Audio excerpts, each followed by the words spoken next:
Welcome. This is the Real Vision Ask Me Anything for the editorial team. I'm Ash Bennington here in New York. I'm joined by Roger Hurst and Jack Farley. Welcome, everyone. Hi. Hey. Great to be here. So let's go around the horn here. Where are we all coming from this morning? Geographically, not metaphysically.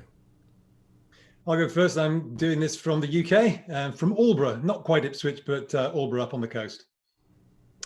And I'm doing this from Bethesda, Maryland, not quite Washington, D.C., but usually we call it D.C. because I live 4 blocks from the town. And I'm reporting from New York City. Jack, intentionally vague on the neighborhood. I like that.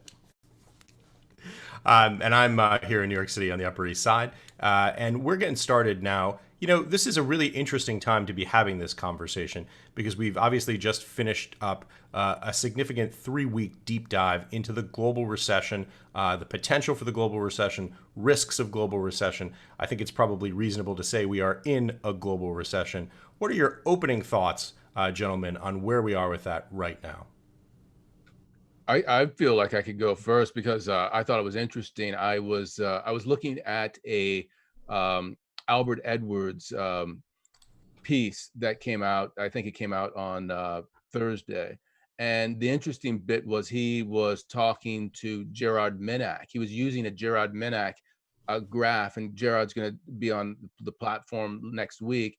And what Minack showed is that if you look at the performance of the S&P 500 versus the MSCI World Index, there's huge outperformance for the US. But if you look at the S&P 500 and you take out the top 6 companies, that is the FANG companies plus Microsoft, the outperformance of the top 6 is equally large to the performance of the S&P 500 over MSCI.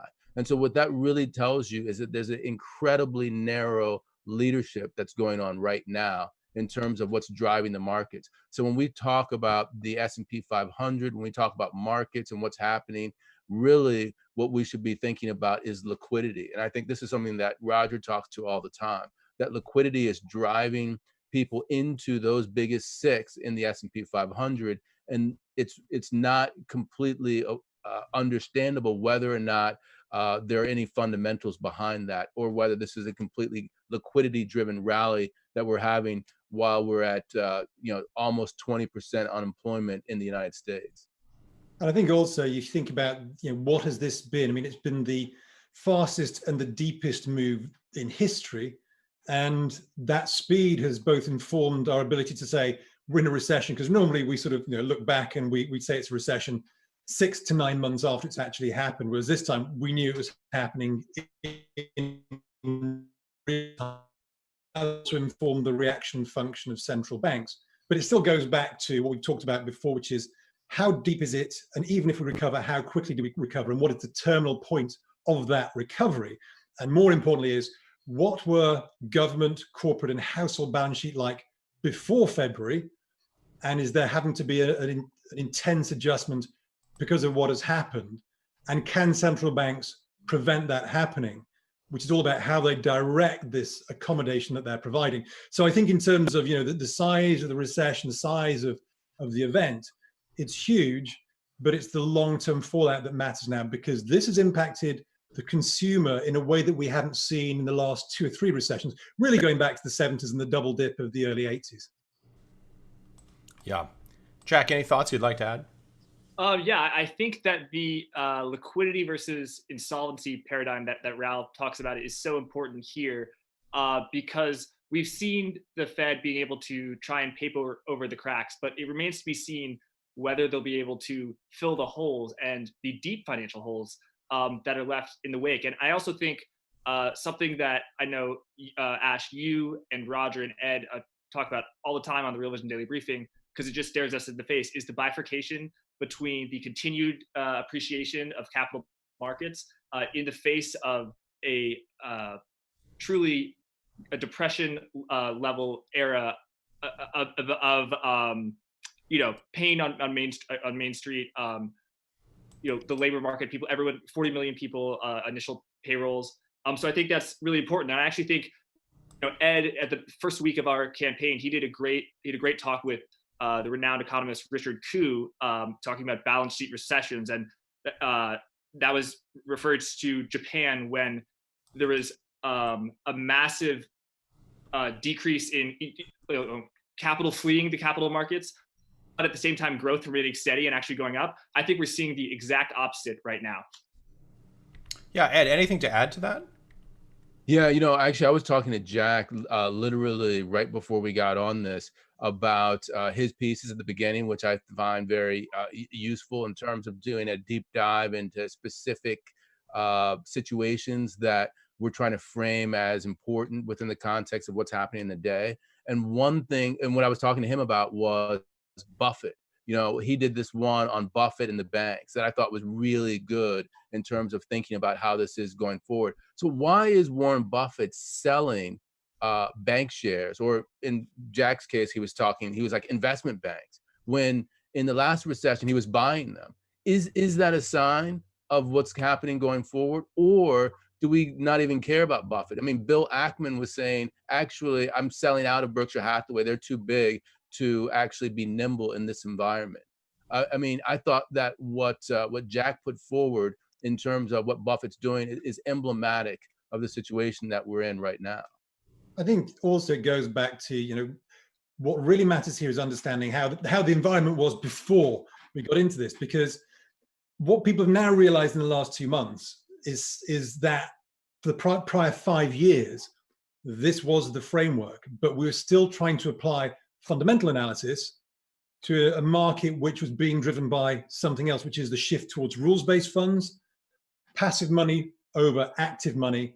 And this is why, Buffett is relevant, but what's interesting is that Buffett has underperformed, not just now, but for an elongated period, as nearly every active manager has, in an environment where we've been trying to get our heads around this, what looks like a significant shift away from the old paradigm where valuation mattered, active managers, to something which is actually, oh my God, you know what?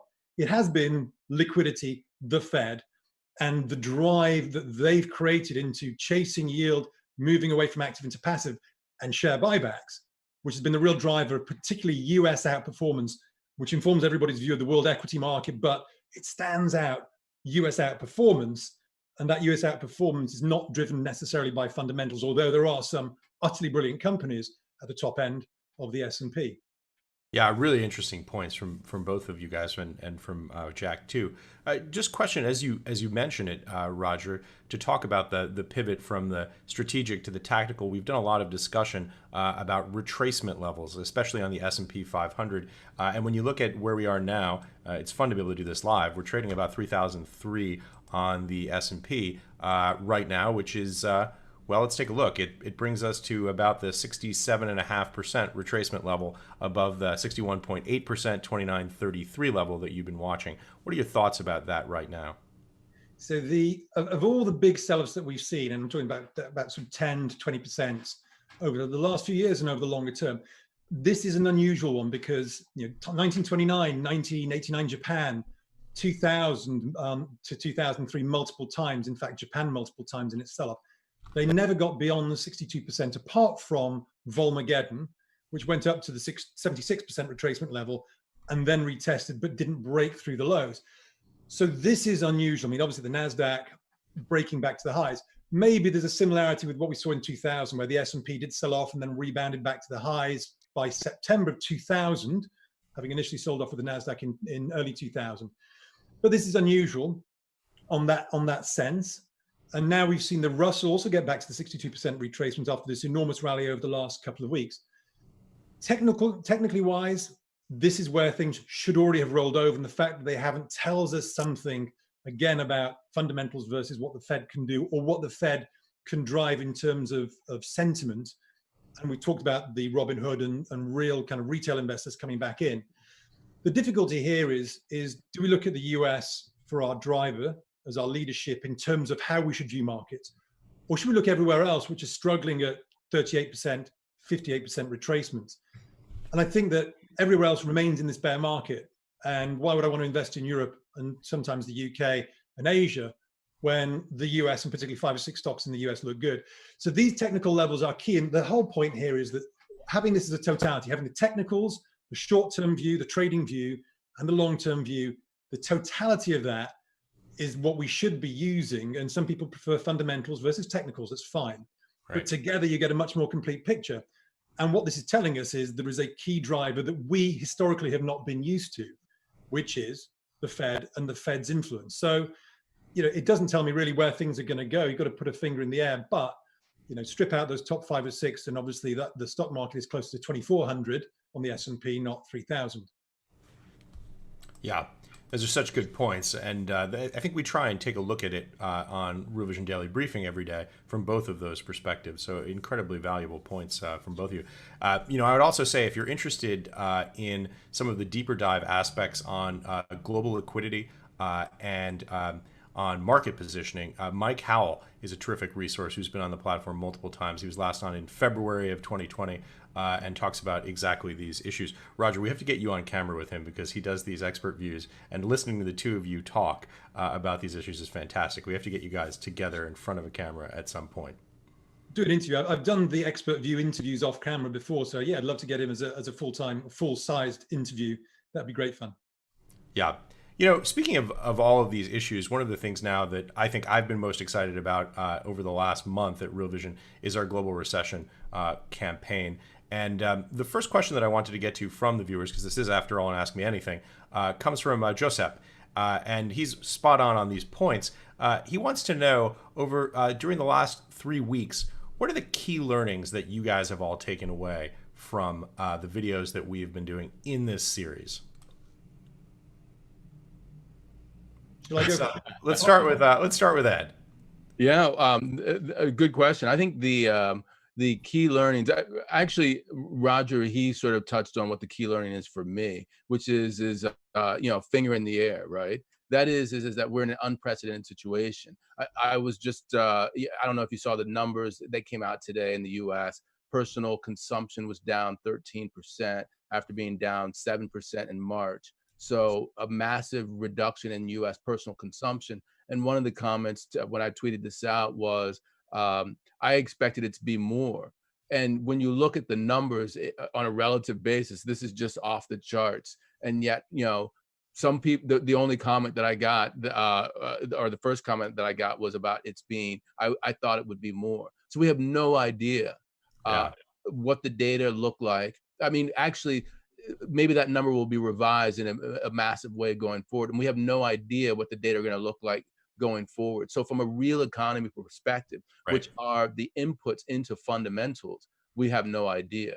So when you put your finger in the air, what you're definitely doing is you're doing it based upon a lot of liquidity. That is, liquidity is driving a lot of the market sentiment. And as a result of that, because of this great degree of uncertainty that we have at this particular period in time, we really have no idea what's going to happen to the markets over the next 3 months, over the next 6 months. Anything could happen because in the real economy, anything could happen. So that's my takeaway from all of the different things that we've seen, all of the different interviews. Jack, key learnings? Well, I have to say I agree with what Ed just said about liquidity. Getting involved in organizing this campaign and speaking with some of the guests, I don't think we really had a guest who said liquidity doesn't matter, central banks don't matter. I'm just a fundamentals person. Those are what I'm looking at. In fact, later today, I'm speaking to Teddy Valet, Teddy Valet, and he in our email exchange, he said that we're entering the new golden age of macro. And I think Russell Clark, who did an interview with Raoul that came out today, you should definitely check that out. He anticipates the same thing, and that we're going to enter a new decade in which there's high growth, appreciating commodity prices, and a relatively weak U.S. dollar. And I think it's so going forward. There's macro is so important. I think that's what I've learned over this campaign. I think, but for me, it's something you just mentioned there, and this is something which is not just on our platform, but it's viscerally out there in the big guns in the hedge fund space. They are bifurcating into two camps. There is the deflation camp, and there's the inflation camp. People like Paul Tudor Jones talking about when you've got global monetary inflation on this scale, you've always had inflation. Raoul and others saying, look, this is such a destruction on demand in a world where demographics are against you, debt's against you. This is massively deflationary. For me, that's the biggest takeaway, is that people are on both sides of this this argument, and these are people that I've respected all my life in this game, and you can just see basically this is an unknown. And some people just say, well, it's a differentiation of time. It's a time scale type of thing. Yeah. But that's probably going to be the biggest argument or discussion for all of us for the next 4 or 5 years is, do we get off the chart inflation, or do we get down in the depths deflation? And I tend to move towards, it's got to be deflation first. Mm-hmm. And I do think that the setup today is different from the 70s and the late 40s where we got inflation. And I do believe in the demographic story. But people who are infinitely better than me are saying, no, this is massively inflationary. When you combine fiscal and monetary on this scale with the idea you can do it infinitely, that has to be inflationary. So it's an incredible battle that's going on in that space. Yeah, and Raoul's had an interesting response to that, which is the question, inflation or deflation? Raoul's answer, yes. All of the above. We're going to have price dislocations. We're going to have paradigms breaking. We're going to see potential cost push inflation on things like food, and then generalized deflation representing an absence of aggregate demand. And anything you'd like to add? Yeah, I was going to say for a second and say, going back to Jack and what precipitated what Roger was talking about, is that it is the greatest time for a macro, if that's the dichotomy that you're facing. Really, you could be on one side of the table and get your clock cleaned, or you could be on the other side and scoop up. Or, as I was thinking in terms of the interview that Raoul did with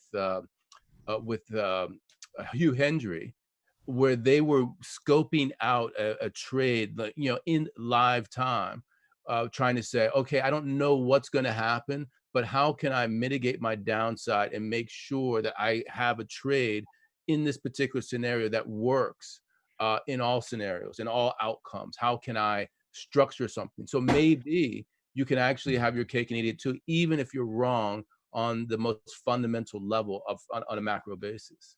I mean, there is one other argument as well, which, it's the greatest world for macro, but what if central banks managed to put the lid back on volatility, managed to put the lid on global bond yields, so the yield curve caps, managed to support corporate bonds, but corporate bonds get issued at lower and lower yields, so everything converges towards zero again, the hunt for yield.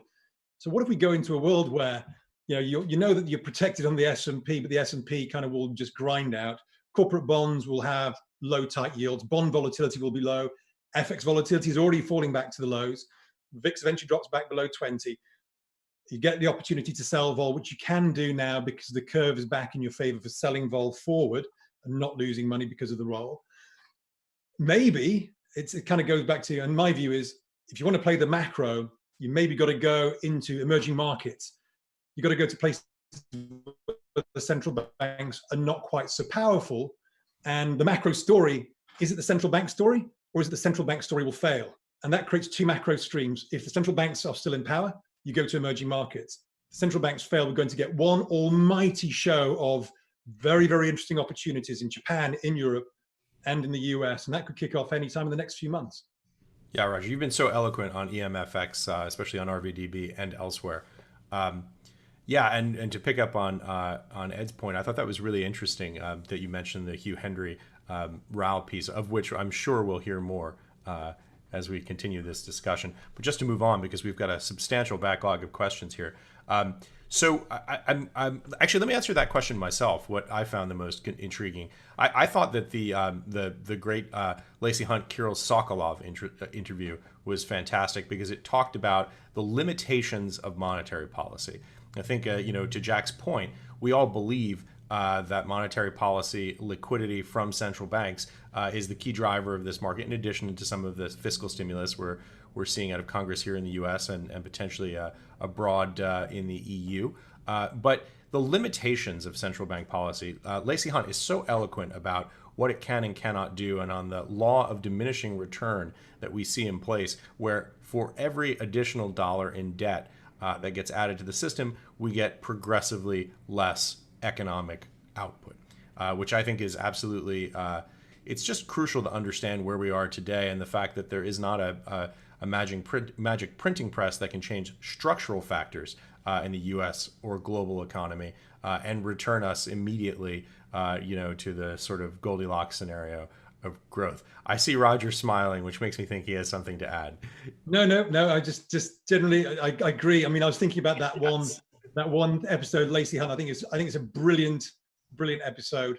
And it also informs, I don't know if we do questions on the UK later, but some of the things he said on the Bank of England. I mean, for me, that's great. That's a great interview. Yeah. It seems like a lot of financial thinkers and commentators, investors from a wide array of different backgrounds are reaching the same conclusion. I think Richard Koo, he wrote the textbook on liquidity traps and balance sheet recessions. And he documented how in Japan, when the Bank of Japan lowered rates, companies were actually rushing to pay down debt just because their anticipation of future aggregate demand was so low that they didn't see any profitable opportunities for growth. So I like it when people from different backgrounds can view things from the same way and sort of synthesize their arguments. And that's what I love about Real Vision. And in the case of Richard Koo, when you say he wrote the textbook for it, you mean it literally. He actually wrote balance sheet recessions and coined the term. So it's hard to believe, but we are 25 minutes into to this. So we're going to just start moving along a little bit more quickly here. There's a question from Alicia, which is an interesting one. I'm going to paraphrase here a little bit, but she's new to Real Vision, and she hasn't had a chance to watch all of the videos yet. And she's curious to hear what points that we thought were most important in the videos that we saw. Anyone want to jump in? Yeah, I'll jump in really quickly with Russell Clark, which came out today, and I was looking at that. I only got through about 20 to 30 minutes before we came to this, and what I found interesting or informative about it is that it was exactly the opposite of what a lot of other people are saying. To me, from what I saw in the beginning, he was very bullish on China. That is, he was bullish on the ability of the Chinese to do the pivot away from external demand that's based on the United States, based on Europe and exports there, to the degree that you have a new Cold War that involves China and the United States. His view is that China is already deep in terms of their trade connections within Asia and their sourcing of raw materials from the rest of the emerging markets. And that's not what you're hearing around the world. I think that the general view that you hear is that actually this is bad. Everything that's happening now is bad for China.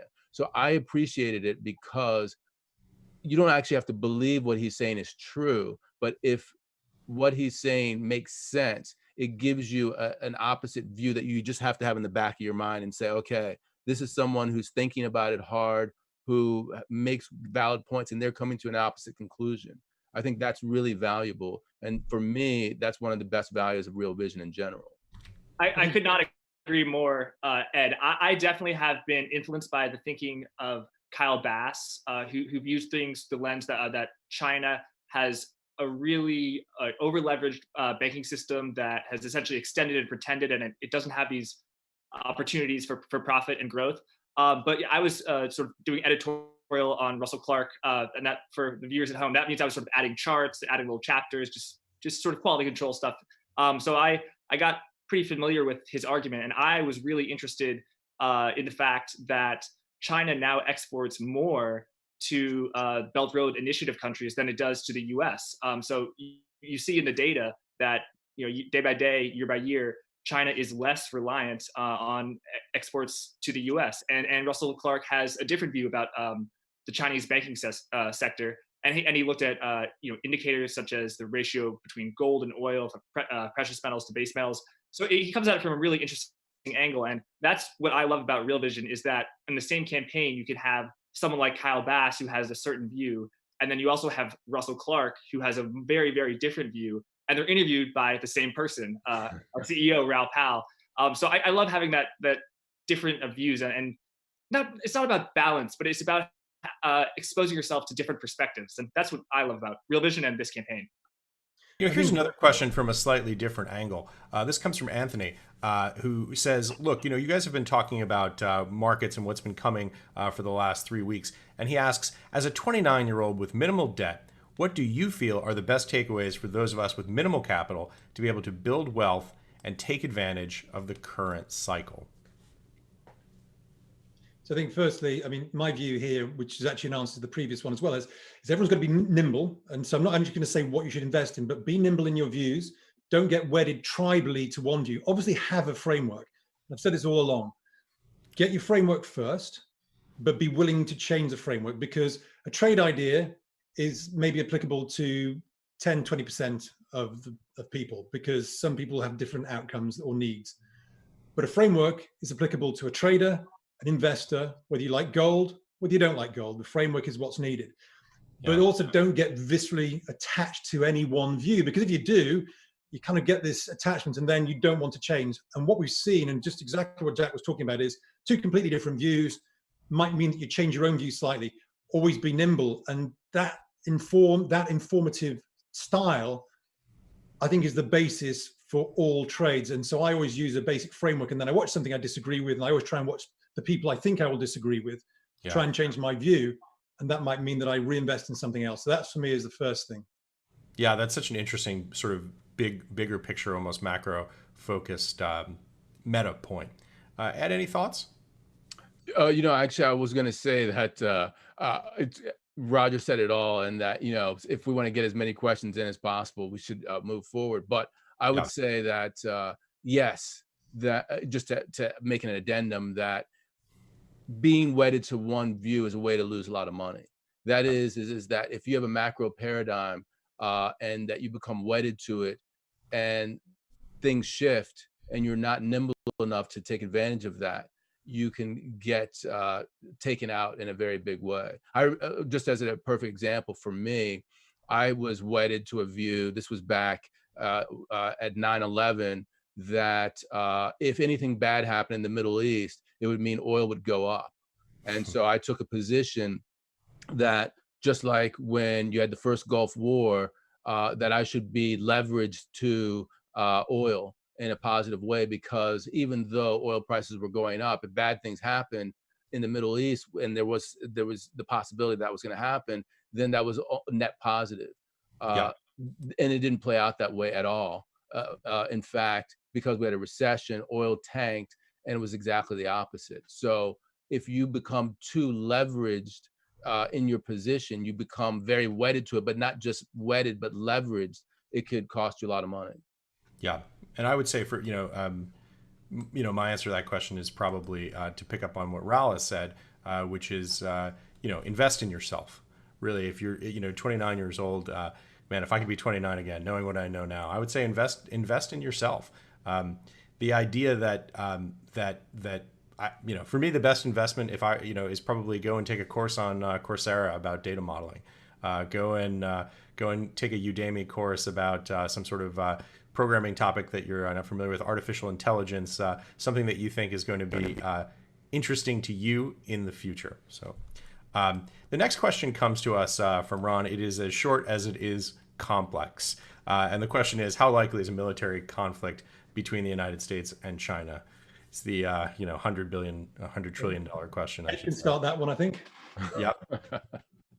Yeah, I think that it's a known unknown. To think about it in terms that Rumsfeld would like. We know that it's a possibility, but it's an unknown. I mean, I think that the framework that I generally use when I think about the political economy is really about mitigating risk. And the way that I think about it is that politicians are generally risk averse, that they like to minimize unknowns because they want to preserve the status quo. And so whenever there's a chance for brinkmanship, they usually step back at the last minute in order to mitigate circumstances in which they could potentially lose because there are too many unknown factors going forward. But when you have so many cross currents that are competing in terms of interests, policy errors are always available. Escalation can happen, and you think that you're making a an escalation that you could draw back from, but you can't.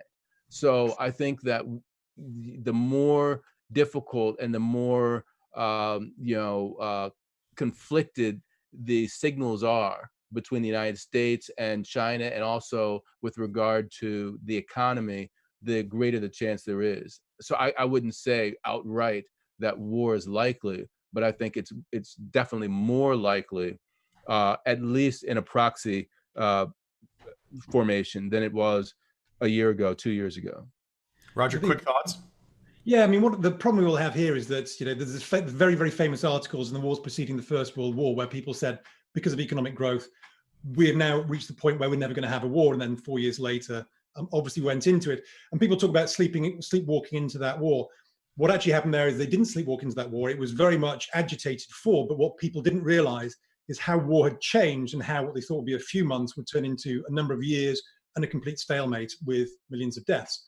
Yes. Today, I think there's a little bit more certainty about the potential outcomes of wars because we know what destructive weaponry we now have. So you don't want to say no, but I think that it's going to be very different. I think, will we get a physical war? No, I think we're already in a war of attrition of intellect, as it were, technology, and I think that's the battleground. But it feels like you'd want to say very, very low chance, but I don't want to be like one of those people in 1910 who said that. So it feels, I think that the outcomes are known now of a real war, which clearly reduces it compared to that comment said in 1910. Yeah, Jack, any quick thoughts on that? I think Ed and Roger gave great answers to that. My hunch is that I would agree with what Roger just said, but I really don't have anything to add, to be honest. Yeah, I think it's best, like, if you just to take a full pass if you don't want to be on the hook for an hour. And so I like Roger's point is that, look, it's a low probability outcome, but look, come on, I don't want to be the guy from 1910. That's exactly right. Yeah, I'll take a good journalistic punt on this and not hold an opinion myself, but say if you're interested in seeing the case for escalating tension with China, the place to go is the Kyle Bass interview on Real Vision with Raoul, because he's so eloquent about those points. Look, obviously, Kyle has a very specific point of view here. He does not purport to be an objective observer, but it's extremely well argued, I think, whether you agree or disagree. And the data points that he uses, I think, are absolutely fascinating. So our producers are now gently whispering in our ear that we need to pick up the pace because we've got a lot of questions and not a lot of time left. So let's just maybe hit these a little bit quicker. So here's one that comes to us from Harry. I expected massive inflation after QE of 2008. A lot of people did. Obviously never arrived. It didn't happen or was limited to real estate and stocks. Are there reasons why this time is different other than the sheer scale of QE and the rescue package? Should we expect inflation to seep into other assets, goods, and services? This is something we've touched on a little bit before. Any quick responses? I have a quick response. Sorry. I and it's quick because then I'll hand it off to the adults in the room. But I think a lot of this hinges on the velocity of money, how quickly the money that is printed can be used both to the real economy, or does it continue to go into asset markets? And I think that the big unknown here, which is what people are really working on, is we've had monetary before, and it was monetary back in 2008, which was the Fed giving it to banks, and the banks not giving it to the right people, and therefore going into asset prices. Today it's fiscal and monetary. And it's the fiscal authorities that is potentially the game changer. That's where people think the inflation comes from. Can the fiscal authorities give money to the man and woman in the street, which they will then spend?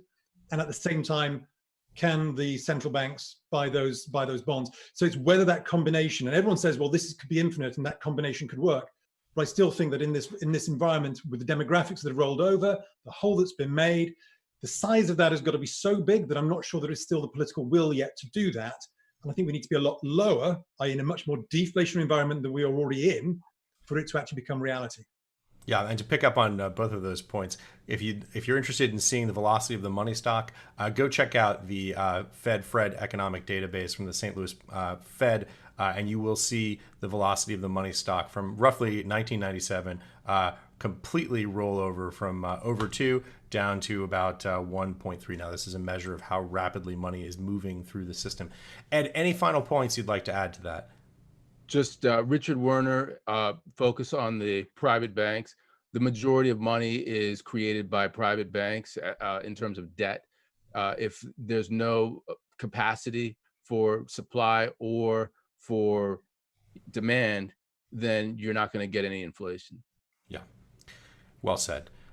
So next question is from Mateo. Could it be possible that investors piling into FANG stocks is their safe haven hedge instead of gold, regardless of deflation or hyperinflation, and regardless of big tech's future projected earnings? So the question is basically, are FANG stocks the new safe haven? And I have some thoughts about that, but who'd like to start?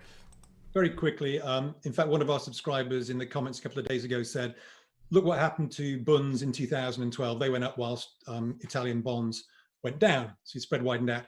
I would agree with that sentiment, which is this is a safe haven trade where you put your money into these stocks because you think that's safety and everything else is losing out. So I think that very much is at play.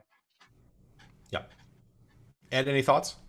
No, I want to get as many questions in as possible, so I'm not gonna add to what Roger said. I think that makes a lot of sense. Yeah, here's my quick thought. If you look at the bottom of your brokerage statement, it will say this is not an FDIC insured account. Equities can go down in value. So just by way of general disclosure. Okay. Yes, I would add just that some people have argued that this crisis, this pandemic, has triggered a secular change that would have taken 10 years. It's now happened over 3 months. Everyone is having calls over Zoom or Skype. We at Real Vision are debating about whether we want to go back to the office, and I know many other companies are having that discussion as well. So that would be bad for real estate and pretty good for tech. So I think that's important to think of as well. Sorry. Great. So this next question comes to us from Cindy. Cindy begins by saying this is pretty far out there, but if the Fed was to go negative on rates and ordinary citizens did not want to pay banks to hold their money and decided to withdraw their savings, could it cause a bank run? Would banks limit withdrawal, leading to another possible run of banks? Any other unintended consequences? I'll answer quickly saying that negative rates are just a tax on banks. That's really what it is because the multiplier isn't the way that it works. Loans create deposits, and so if there's no demand for money, or if the bank doesn't have enough capital, they're not going to make the loans. Having negative interest rates is just taxing banks. It doesn't have any effect. It hasn't worked in Japan. It hasn't worked in Europe. It's not going to work. And I think very quickly to add to that, it also depends on whether we get big deflation or big inflation. If you're being taxed 20 basis points for having your money in the bank, but we've got 2% deflation, well, you're still better off in a year's time. However, if we got rampant inflation, then you do take your money out of the bank, but that's not because of the minus 20 basis points. It's really because you've got rampant inflation.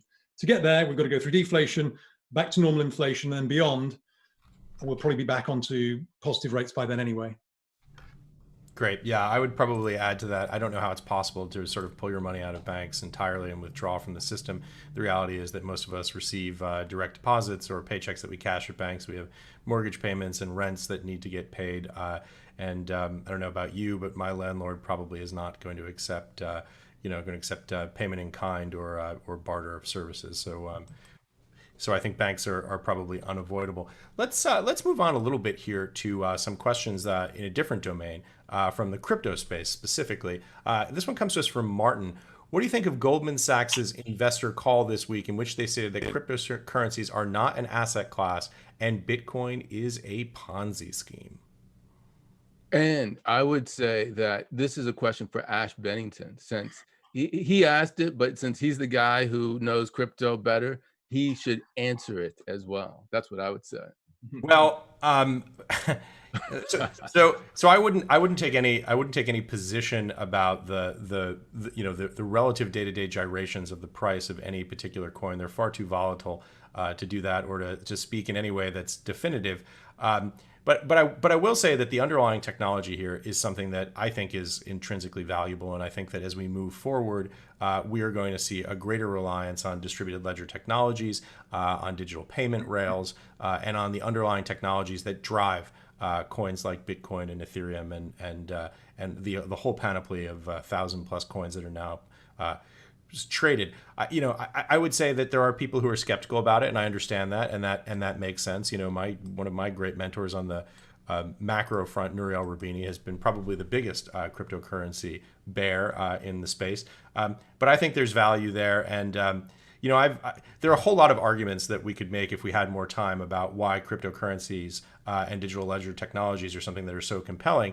But if I had to make just one, the reason that I would never bet against it is when I see incredibly smart young men and women in their 20s with backgrounds in computer science, economics, and finance flocking to that field, looking to make their contribution there, seeing that as the potential future. I wouldn't want to bet against it on a secular basis. Where's the price going to be in 2 weeks? Flip a coin.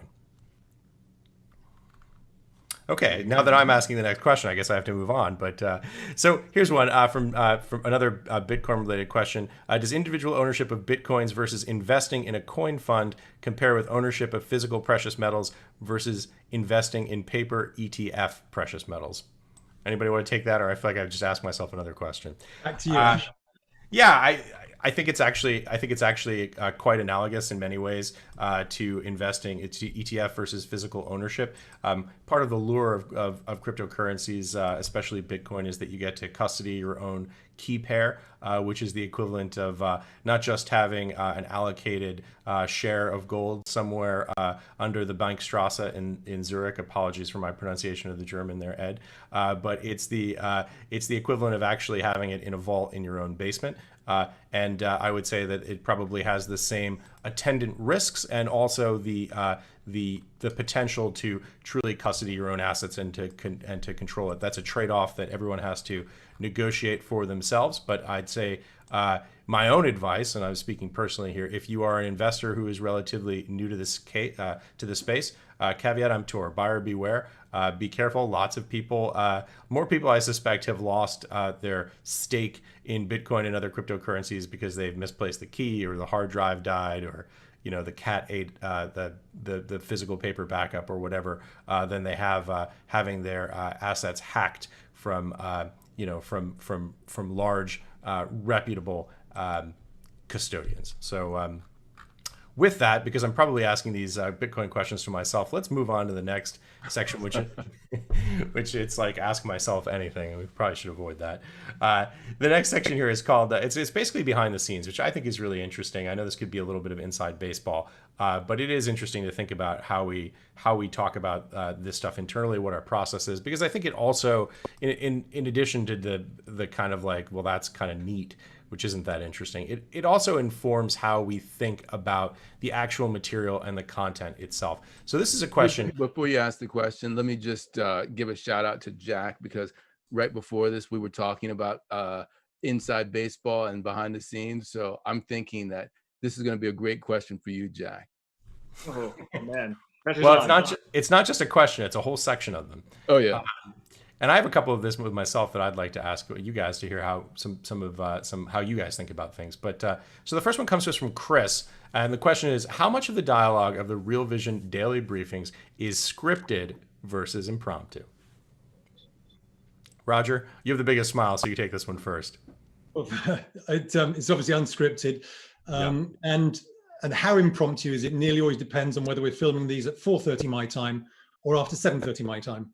After which time I might have had a glass of wine. But yeah, I mean, I come into these basically unprepped and just go for whatever questions you throw at me, which is fun.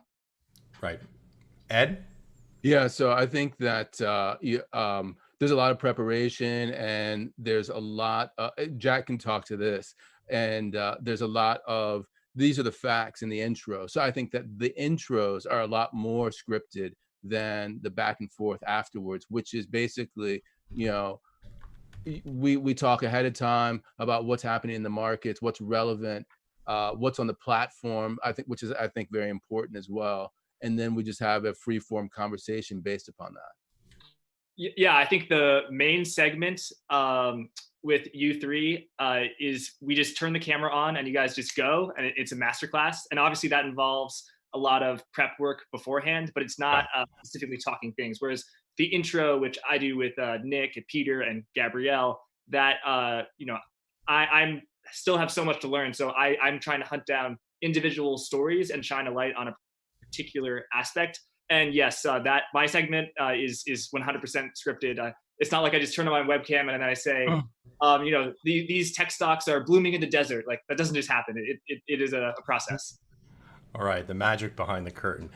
Yeah, I'd say that they're totally unscripted in that we don't actually have a script that we're reading off of, but it's like a good improv comedy troupe.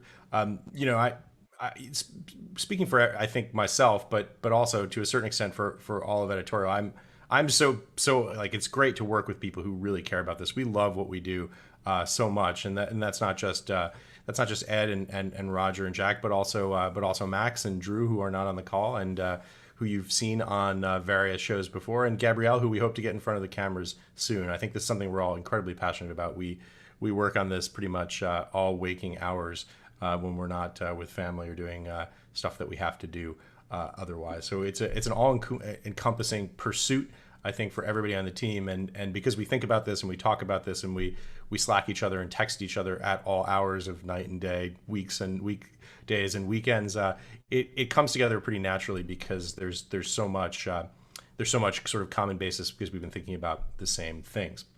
Here's a question that comes to us from Kim, another behind the scenes question.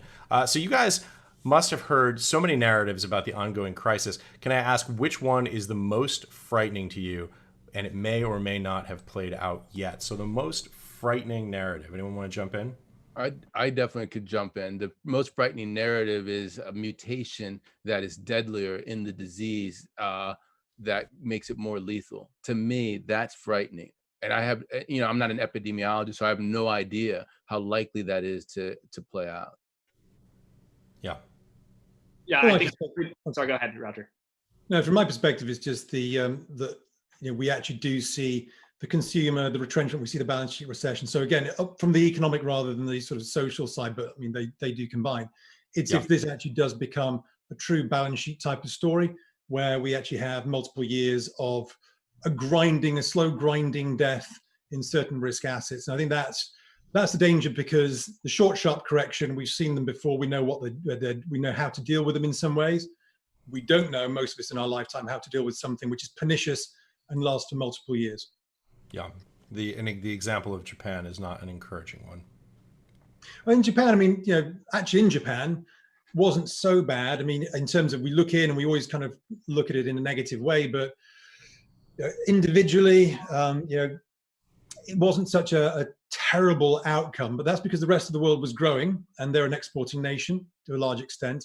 Some people say it was bad, but I think the rest of the world has managed to keep that going. But if the whole world goes into this deleveraging phase, and the knock-on effects are, notwithstanding what I said earlier about no conflict, if we go into that, and for some countries with the highest level of balance sheet imbalances, then the alternative or some of the choices become a little bit more fractious. That's the bit that scares me. I still don't think it's a likely thing, but that's the bit that scares me. Roger, that was a more optimistic answer for a worst case scenario than I was expecting from you. Well, it's more a case that I'm not expecting the end of the world, but clearly there is something here which none of us have experienced before, or none of us can really think that we've experienced before. And that's the unknown is what keeps most people awake. Jack, quick thoughts? I think the prospect of a second, a third, a fourth wave, as well as a mutation, us not being able to get a vaccine, all of these are very alarming, especially if unemployment continues to increase and we continue to see a bifurcation between large companies which can secure financing because they have collateral to pledge and the Fed is lending them money, versus small businesses which really are not getting that assistance. If that continues to play out, I think there could be very negative consequences, both from an economic perspective and a social perspective. And I am optimistic, but I'm optimistic not because I think that nightmare scenario is necessarily unlikely, but because I choose to be optimistic and I want to be optimistic. Right. Yeah, I choose to be optimistic too. I would just say though that and I don't think they're necessarily the most likely, but I would say that the worst case scenarios right now are pretty terrible. And I could think of three. The first being a rebound in the virus in the second wave coming in the fall or the winter of this year. Viruses, unlike in science fiction movies, tend to mutate to become less virulent rather than more, mostly because if a virus is incredibly virulent, it wipes out populations too quickly for it to spread. So hopefully it becomes less pernicious as time passes. But a second wave, I think, could be catastrophic to consumer sentiment, confidence, and obviously the reopening effort, because we'd have to go right back into lockdown. So that's a truly one quick plug while we're talking about viruses. The hidden gem of this campaign was the interview with Frank Snowden, who's a professor of the history of medicine. You really should check that out. Always feel free to interrupt for a quick plug about Great Religion. But the second one is civil unrest here in the United States. It's increasingly something that's coming on the table recently, literally in the last 48 hours. And I guess if you wanted to be really grim, because I think the question was about the worst case scenario, what is the scariest possible outcome? Well, nuclear war with China, the ultimate uninsurable risk. I don't think that's a likely event, but it is interesting to me, if you think about balance of risk and how they've come onto the table, the three things that I've just put forth, not base case scenarios, maybe not the most likely, hopefully not something that we're going to actually see. But what's interesting is that these were not things that were even in our consciousness 6 months ago, right? No one would have said 6 months ago, like, well, what are your base case risks? Well, this terrible virus that's sweeping the world could come back in another phase, and we have civil unrest in the United States on a broad scale, and a potential conflict with a nuclear armed superpower. These were not even issues that we were thinking about 6 months ago. So I think if you look at it, if you're bringing an analytic framework to bear, the reality is that the balance of risk has probably increased, and some of the tail risk scenarios, really negative outcomes, are more likely today than they were 6 months ago.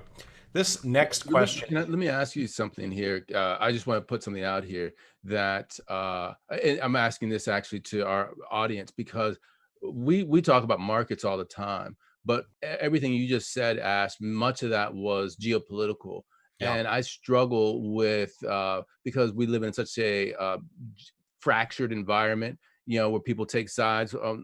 How do we capture that within the narratives that we tell? Because that's not our bread and butter, but it does seem like that's where a lot of the tail risk resides. I'd love to hear what people think about what they want to see, and how we can best represent it in a way that's not partisan. That's all I want to say. Yeah, that's such an incredibly important point, Ed, and I completely agree. And I'm curious to hear what people's thoughts are as well. We struggle with these issues because they're issues that have moral dimensions, and we all have opinions about them. But also, we look at them because they have an impact on markets, which is what we cover.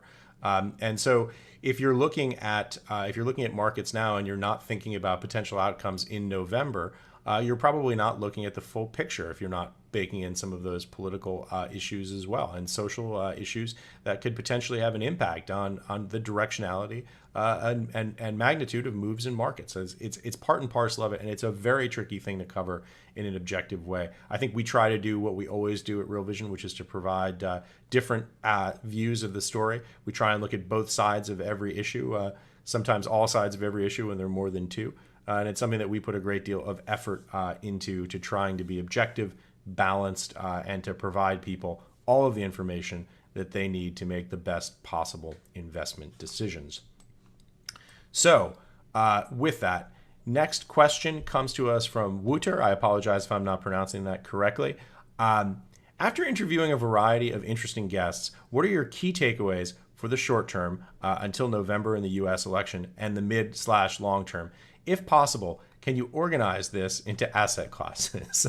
Small question. So Wucha wants us to just effectively come up with a dynamic asset-based analysis of everything that's happening in the world in the short, medium, and long term. Anybody want to take a crack at that?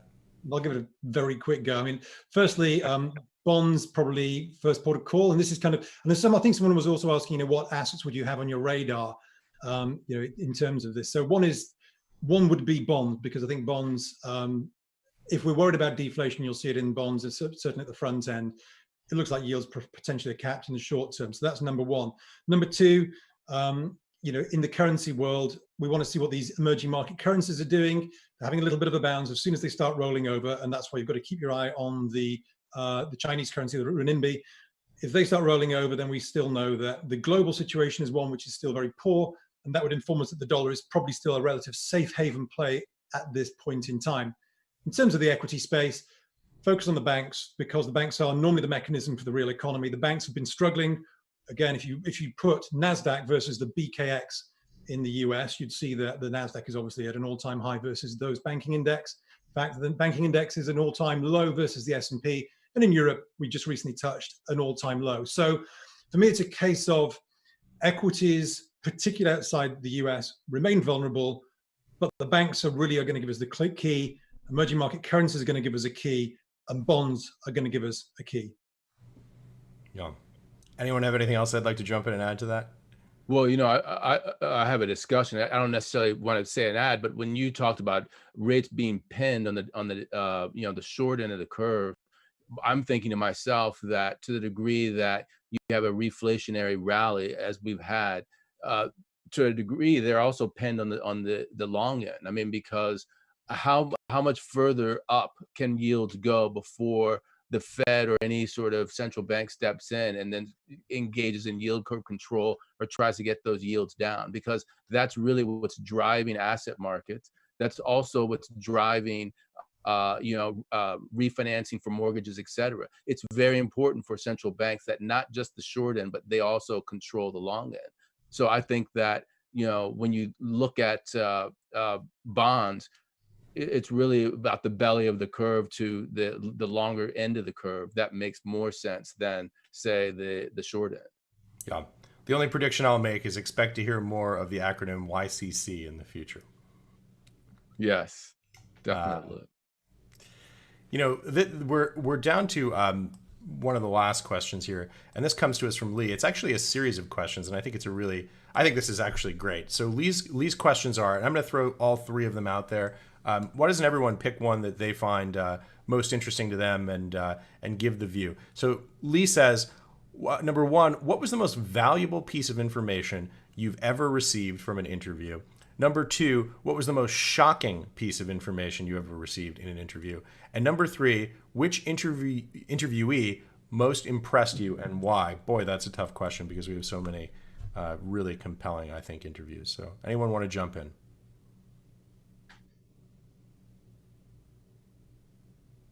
It's a hard question because there's so much to choose from. So how about maybe just to narrow it a little bit? Why don't we think about just over the course of this particular campaign for global recession? Maybe what was the thing that you thought was most surprising, and why?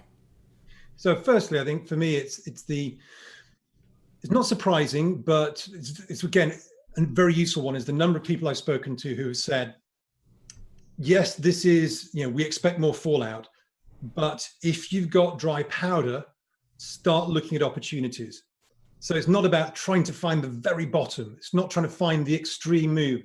It's about, again, what is your view? What is your need for return? And I think Dylan Grice has said this. Mark Mobius has said this. These guys all had dry powder, and they're all saying, look, if you've got dry powder and you see a massive dislocation, think about taking that as an opportunity. Don't look for it to maybe roll over another 10% when it's down 30%. It's like, get some now, maybe get a little bit more, and ease your way into those positions. And 3 or 4 people I've spoken to have all said that. Some have completely changed their views, like Horseman Capital have. So take those, I think, take that on board. And I've taken that on board because I'm still looking for much lower prices, but these are also opportunities, even if you think you're going to be catching a falling knife. Some people say, do catch a blunt knife on the way down, but do try that. I think that's a couple of people have said that. I'll go with the surprising one, but I want to piggyback on what Roger was saying by saying that, I was writing this blog, Credit Write Downs, back when the last crisis happened. And I remember catching a falling knife being the title of one of my posts, and Jeremy Grantham was saying, "Buy right now, catching a falling knife." This was March of 2009. And I just don't see anyone like Grantham coming out now saying the exact same things. I find that really sort of unnerving in terms of where we are in this particular crisis. But in terms of your other question about people who surprised me. I think that actually it's the Horseman Capital interview that surprised me with regard to the comment that Jack mentioned earlier about more trade in China with non-US, non-EU trading partners for China, meaning the Chinese potentially are thinking to themselves, wait a minute, we can actually ride this out. And so that's driving their, not just, markets, but it's also driving their geopolitical thinking. They're going to say to themselves, okay, what's our, best option instead of a negotiated agreement, our best alternative, a BAT and a best alternative to a negotiated agreement. They're saying to themselves mentally, we actually have an alternative here, better than you guys think that you are. And that's where errors happen. When one side says, we think that your alternatives aren't there, and the other side says, actually, we know that we have better alternatives. And then that's when bad things happen. So that's my thinking there. Right. Ed and Roger, you mentioned falling knives, and there was an interview during this campaign where a guest mentioned that he specifically enjoyed or that he valued trying to catch falling knives because that's where the value is. And of course, I'm talking about legendary distressed debt investor Howard Marks, the dean of fixed income, the Warren Buffett of distressed debt. And he and Raoul had a very interesting conversation because Raoul comes from a very macro view, whereas Howard Marks comes much more from a fundamental view. So I found the interview to be a great synthesis of those views because it really, there is a lot of crossover. Of course, Raoul looks at things from a fundamental angle. And as we learned in this interview, Howard Marks actually does have a macro view. It took, Raoul sort of chipping away at him for half an hour, but at the end, there really was some good stuff. And I also really enjoyed Raoul's interview with Mike Novogratz. I know sometimes when you're interviewing these investors, they have a different framework than, say, an analyst who goes on TV, say, a lot. But I think it's really important that we have on, truly very serious investors who have a demonstrated track record of high sustainable returns, both on a risk-adjusted basis and risk-off. So I love that in addition to having all these fascinating analysts, we could have on two very prominent investors. Yeah. I'm going to give a bit of a meta answer here. So for me, the most shocking thing is the power of these long form interviews. So I joined Real Vision in about 2017. And I remember one of the first edits I had to do was an extremely technical piece, actually from Mike Howell, who we just mentioned. Mike Howell, obviously a brilliant guy, had been at Salomon Brothers, PhD, macroeconomist. And the first time I watched that interview, let's be charitable myself, I understood about 70% of what he said. And as I edited the interview over a few hours, and I inserted a bunch of charts and did a bunch of things, and I watched that video when it went live, and I thought, my God, I actually feel completely in command of all these facts. I could do a 30-minute, live interview with him and feel totally confident that I understand his thesis. So to me, the most surprising thing is the way that this material creeps in. I almost shared my screen there by accident. That wouldn't have been good. The way that this material seeps into the subconscious by accident. There's something that's magical about this form. There's something that's magical about a 30-minute interview that you do with one person. When the charts flow across the screen as they're speaking, you can literally see in real time the data series that they're talking about.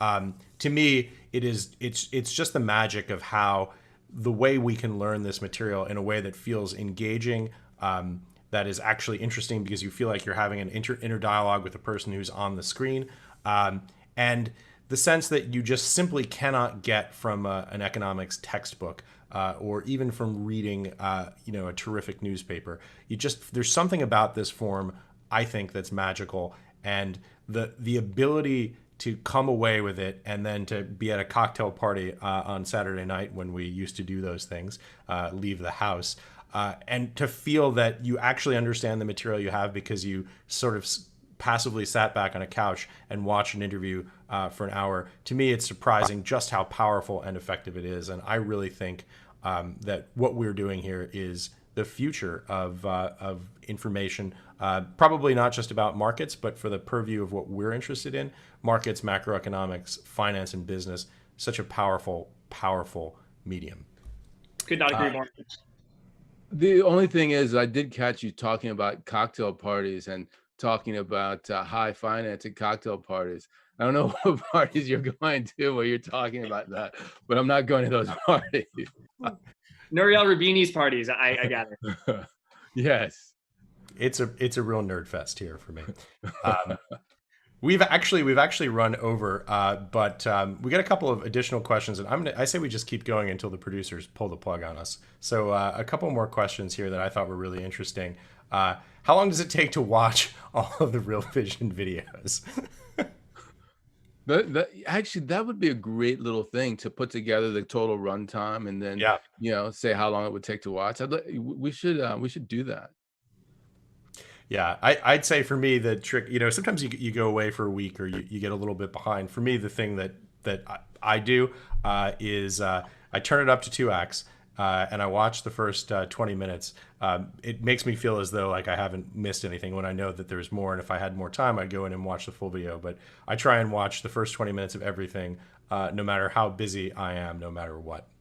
That's my advice. Yeah, same. And on Frame.io, which is where I and some of the other junior members of the editorial team work with video editors to do quality control and post-production work. You can only speed it up to 1.75x. So sometimes when I speed up to 1.75x, I actually feel like I'm watching it in slow motion because I'm used to the 2x on the platform. Yes. That question came to us from Attila, I should say, who I should have credited. Here's one more from Steve. And this one I think is specifically to Roger. Any great wine recommendations for him? His girlfriend wants to know. Yeah, I've been enjoying Puy Fusé, which is a Chardonnay. It's kind of a cheaper end of the market, as it were, but still quite nice. And I've been enjoying a bit of that recently. I also like Rhone Reds, so Rhone, south of France Reds. Okay. So I don't know how much time we have. I think we're at 12:10 here. Why don't you ask me on the UK? Because I'd be interested if there are any questions in the UK for Roger to answer on that. I don't actually see any specific questions on the UK, but let's just put it to Roger more generally. Roger, when you look at the UK, what are your thoughts, big picture? Well, yeah, there was. I think I did see a question just before I came on, which was looking at there's the US ETF on the UK has a 5% dividend yield, and what do I think about UK assets from here with things like Brexit? And I think the key here, I think, is what's going to happen with sterling, and I think sterling pressure is going to be on the downside. There's a lot of banks now kind of taking that same view because there's uncertainty on Brexit, and there's clearly we're going through quite a big fiscal push. And if you go to the Lacy Hunt interview, he talked about how the Bank of England can be the experimental central bank, unlike the Fed, which has still got some tight rules. In the UK, we can do the fiscal expenditure, and the central bank can buy it all up, basically. Now that should, with a freely floating currency, give us first mover initiative and see a bit of pressure on sterling from here, with the potential for a clean or the potential for resolution on Brexit becoming less likely by the end of this year because everyone's got to deal with so much. Now, if you're looking at an ETF which is in dollars, you've got to worry about the pound. I like the UK because I think the pound is going to be an adjustment mechanism, and it'll get to the point where people will look at UK assets from abroad with the pound lower and say, that looks very exciting. So for me, the trigger would be, I'd like to see the pound get towards parity, and then I think we become a very, very attractive market for foreign investment. This year, for the first year, foreign direct investment has shifted to, I think, France more than the UK. UK has been the leader for the whole of Europe for 20 years or more. It's lost its title on that front, but I think it will come back with the pound adjusting. So I'm positive on the UK if the pound falls. I don't sit there going, I want the pound stronger because I love Britain. I actually think the pound coming down from here would be really good for the UK because we can start exporting our services again. And people will always buy London property, but the pound's 10 or 20% lower. People are going to pile into London property again, in my view. Yeah, and I should say that question actually came to us from Jeffrey. And the question was basically what you just answered, which is, big picture, are you bullish on England post-Brexit? Yeah, I mean, it is. There's going to be adjustment. There will be problems. I think I've said before, I was a Eurosceptic Remainer, but I think there's a lot of upside. Rather than focusing on the negatives, let's look at what could be the outcome here, unbiasedly. And it feels like the outcome should be a weaker sterling. And that's going to create a lot of investment opportunities for foreigners into the UK.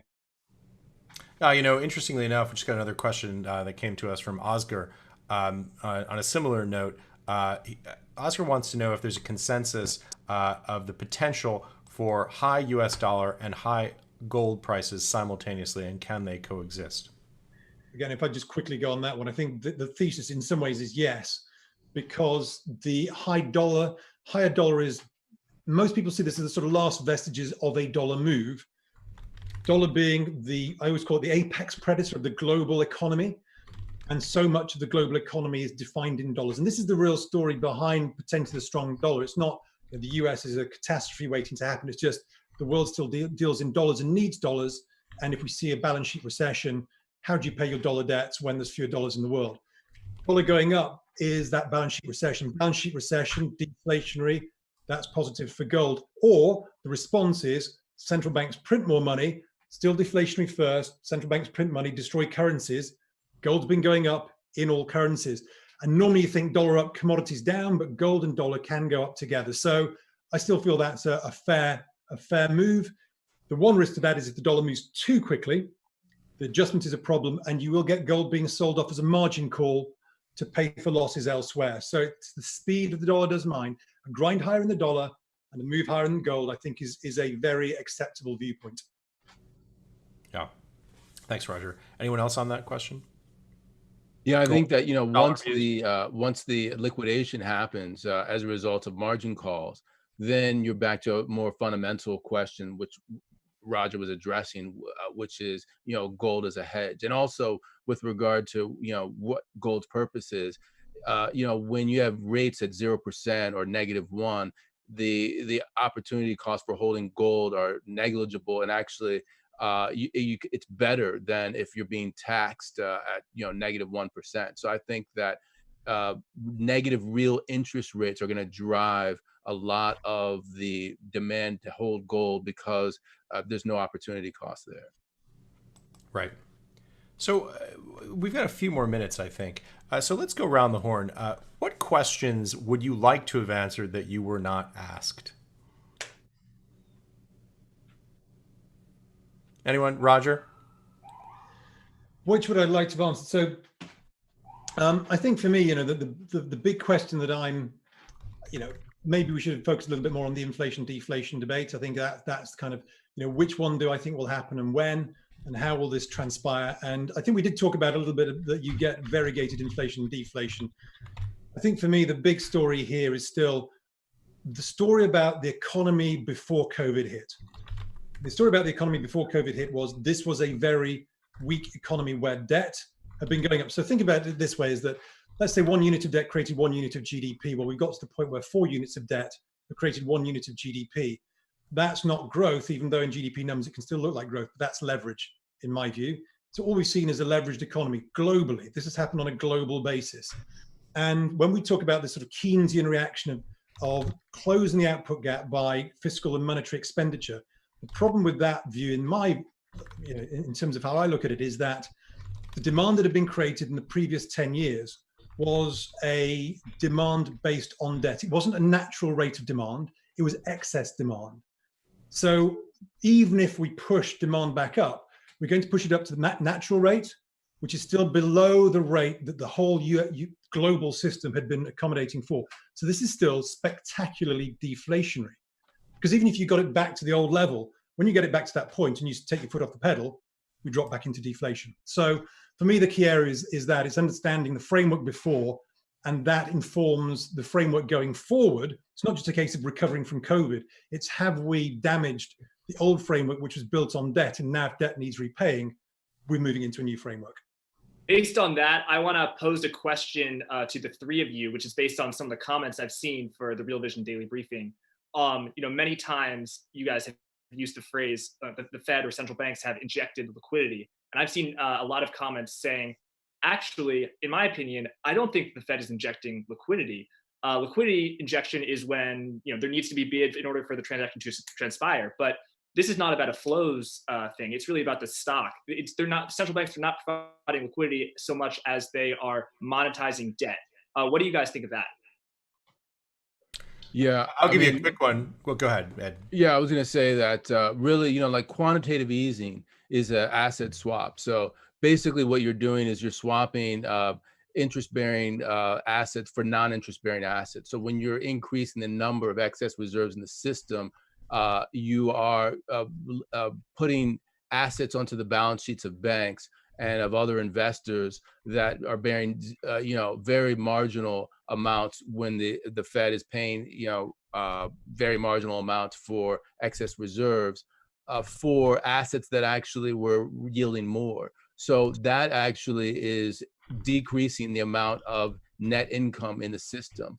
What then happens is that you're putting you're causing people to move from that market into other markets, and also when the Fed is acting as an anchor in specific markets where it's taking the bid for these assets, even though it's removing a net interest income from the private sector and getting that onto the Fed's balance sheet. They're telling people that you can move into those markets as well, and that there's an extra bid there. So that's from my sense, that's where the liquidity play is. It's all about the signaling effect that the Fed gives and pushing people into those markets and to other markets, increasing their risk tolerance, their desire to move out the curve and to move out the risk spectrum.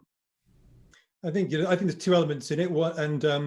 Actually, one of our subscribers actually put a nice thing in the comments section a couple of weeks ago, talking about, it's basically the hot potato. There's two parts. One is the hot potato one, which is effectively you pass the parcel around. And I think they finished it off with saying that it's a bit like you've got a barbecue and you go into the butcher's to buy some filet or however you call it in the US. You find the Fed's already been there and nicked all the good stuff. So you're going to go, okay, well, I'm going to get some lamb steak. Oh, actually, that's gone. Eventually, the last person gets in, and all they've got is the offcuts of the end of the sausages. So that's the equity market. So eventually someone has to buy the sausages, as it were. So that is an element to it. But also there's been this element, which is the front running one, which I was talking about as well. And you can see that if you look at QE and bond yields, if you're going to buy bonds, buying bonds, yields go down. Yields actually fell ahead of QE, and yields have gone up during QE every time QE 1, 2, and 3, and then 4 if you include the ECB QE. So there is an element of the Fed signaling, telling us what to do. And I guess it's a combination of both, is that firstly, there is the hot potato. It kind of drives the liquidity parcel around until eventually somebody buys equities. But then as you get used to the Pavlovian bit is that if you know they're doing QE and you know that the reaction function of the market is to go up, you front run the Fed, which is what happened in the corporate bond market in March and April, because the Fed only came into the corporate bond market about 2 weeks ago, 4 weeks after they initially, it was a bit longer than 4 weeks after they initially said they were going to do this. So there's those two elements in there. And we've obviously seen the retail market come in as well. So the liquidity does go in very, very indirectly. Remember, the Fed gives it to the banks. So it doesn't hand it out to people. They can lend, but they can't spend. It's then for the banks to do it. And the banks go, the real economy is pretty dross, but I'll give it to my mates who are shadow banks and the brokers, and they're going to leverage up with their prime broking clients who are hedge funds who buy the market. And that's how it kind of goes through there. And retail might front run it, where everyone goes, yeah, we can front run it, as long as you're not in a liquidity crunch. What they did 2 months ago, liquidity crunch was there. They fixed that first, and then I think the Pavlovian conditioning kicked in as well. And to piggyback on that, Roger, when you talk about the signaling effect, I mean, what the Fed is essentially doing, Jack, is they're telling you we're taking all of the worst case scenarios off the table. There's no tail risk on the downside. We're telling you that we're buying this market or that market, and because the bid is there from the Fed, that those extreme outcomes are not there, and that's generally speaking negative for longer duration assets in fixed income. And so that's why you would expect the yield curve to steepen in that case, because what it's saying is worst case outcomes are off the table, and going forward, you're going to have a better economy on average. Yeah. Interesting. Extremely well said from both of you. I have nothing to add to that, except if you're interested in looking at a deep dive on the mechanics of monetary policy, you can't go wrong with Lacy Hunt and Kirill Sokolov from the Global Recession Watch campaign. So we're starting to wrap up here. There's one question that I thought was great. Let me see if I can find the exact wording of it. This comes to us from Bill S. And let's go around and everyone to answer this would be great. What do each of you like most about working at Real Vision? Well, actually, rather than answer that question, I want to answer the last question, which was, what do I wish had been asked? And this is a total process answer, or the answer to that question is, I wish people would have asked the question, what do they want to see RVDB become? Or what are they missing from the daily briefing? And by that, I mean that for a long time, the interview, that long form interview was the product here at Real Vision. Just because of the coronavirus and the lockdown, we felt that we wanted to move to this paradigm where we were reacting to what's going on at the time. But when you look at what's happening, we're very much still within what I would say which is the brand of Real Vision, which is our bread and butter, which is macro. We're not taking the lens and focusing in on the nuances of the day to day. The market was up, 2% because the Fed did X, or this company announced Y. That doesn't make any sense. That's not where we add value. And so I think that the Real Vision daily briefing, even though it's daily, is putting all of that stuff in the context of a much more macro framework. Yeah. What I want to know is how do you want to see that evolve? What pieces to the daily briefing are missing from your point of view, the viewers? That's a great question. I'd love to hear that. I'd like to hear that more as well. What would you like to see more of? What would you like to see less of? And how would you like to see things done differently? We're obviously, we read those questions, the comments at the end of the piece, kind of obsessively, because we're trying to find the insight about how we can add the most value to all of your lives. So we'd love to hear your thoughts on that. Ed, real quick, I'm going to go back to that question though. What do you like about working at RV? Yeah, I like working at RV in that, for a long time, I was thinking on my own and coming up with ideas in much less of a inclusive environment on a day-to-day basis, pinging ideas off. It's like being in, a bank or an investment house, in that there are tons of other people who have competing views. They synthesize the information just differently. I mean, think about the QE question that Jack just asked before, and the way that Roger answered the question, the way that I was looking at the question, synthesizing those things together, coming to a much more complete understanding of what's happening, not just from the interviews, but from your colleagues. It's a great thing. Right. Jack, how about you?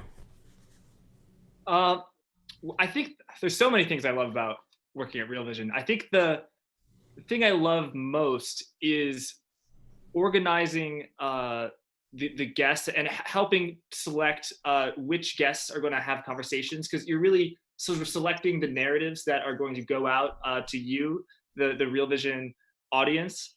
And Real Vision, it's about we take a longer term view, and we're not looking ahead and saying, oh, the NASDAQ went up 3% because of this reason. But I do really feel privileged to help come up with the stories and choose to sort of orchestrate which conversations are going to be had. And I always like, whether, I'm reading, and because part of that is you have to be involved in the markets, like you three are, so, following them so assiduously. But, I read Raoul's GMI, I say, oh, interesting. He paired that with him. Oh, Ed said this in his credit write-downs. Maybe I'll pair him with this guy.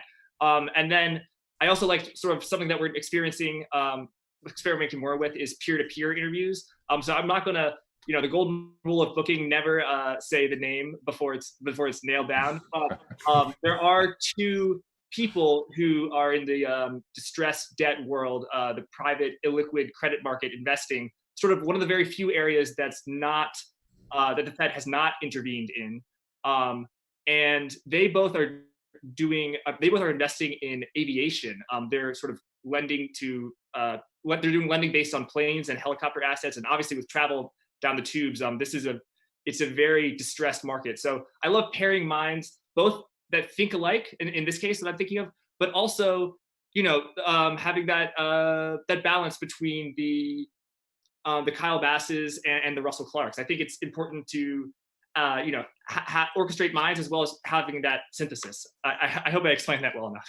Very interesting. Very interesting. Helicopter assets in the age of helicopter money. I'm looking Ooh, Ash. Ash, right. are you a writer or something? You should do this for a living. Thinking about it. Thinking about it. Roger, what do you like most about being here at Real Vision? It's all about framework and just the variety of different views that come on the show and the challenges that they have. And so this is comparing it to, I was over 2 decades as a macro broker, derivatives sales and trading. And it's being unencumbered by the need to have a trading idea every single day, because that's what you had to have with clients and on a trading floor. Being able to take all these different views and build them into an unbiased framework and adjust that framework. And I think for me, it's just, I feel I have a better view on the market over the last 2 years since I've been working at Real Vision, nearly 3 years working at Real Vision, than I ever had whilst working at numerous broker dealers. And so I think that and that's because of the variety of people who we can speak to, who have such incredibly different views. They're all valid. None of them are necessarily right or wrong, but they might all be right and wrong. But they're just different views to build into that framework and keep on adjusting it. And for me, that has been the exciting thing. I love my markets and I love listening to other people's views, however challenging or incorrect I might think they are. That's such an interesting answer, Roger. The idea that you're more comfortable thinking about markets and your own understanding of them here at Real Vision than you were at Goldman Sachs, at Deutsche Bank, and at Morgan Stanley. That's a really compelling statement, I think. For me, it's three things. Quick answers. First, it's working with all of you, Ed, Roger, Jack, and of course Max and Drew, who are not on this call, and Gabrielle, and of course with Raul. The team that we have here is so intensely passionate about what we do, and it is a pleasure to get to do it with you guys. Number two, the thing that I said before, which is the real magic of this formula, the medium itself is, I think, just incredibly exciting. And I really think that Real Vision has discovered the formula that we are going to look back on this in 5 years and see that everyone is trying to imitate the thing that we put together here. And the third thing I would say is you Roger and Ed have a lot been in hardcore finance much more recently than I have. When I was about Jack's age, I worked in banks at Credit Suisse and BB&T. I was younger and thinner and had more hair back then. But for the last 10 years, I've been working in journalism, specifically in covering financial markets. And I was at CNBC, Yahoo Finance for a little while, a couple of other places. Read Nouriel Roubini's macroeconomics blog. And the thing that I think is so special about what we do here is the speed that we can adapt to things and the way that we can dynamically change the things that we do, I think, to better serve the subscribers. That's something that doesn't happen elsewhere. When I have an idea and I send Ed a Slack message and say, Ed, can I do this? He goes, I'm busy right now. Just do it, and I'm sure it'll work out well. That's pretty cool. You don't get to do that at a big journalism shop just because it's, they're big battleships. They're really slow to steer. And at Real Vision, we can be really nimble, and we can go on and ask me anything and say to the audience, hey, what would you like to see more of in RVDB? We can ask that question on a Friday and come in on Monday and say, we're trying something new today. Tell us what you think. And I guess the final thing is I really enjoy the interactions that we have with our subscribers in the comment section. It seems to me, it feels like a dialogue. It feels like a back and forth. It feels like we're all having a conversation. We're all here to learn. We're all here to grow. And it's an incredibly exciting place to be, I think, for all of those reasons. So with that, does anyone have any final thoughts, or should we leave it there? I think that's a perfect place to leave it, Ash. Well done. And thanks for moderating this. And let's do this more in the future. Jack, Roger, Ed, thank you to all of you. And to the subscribers, thank you for joining us.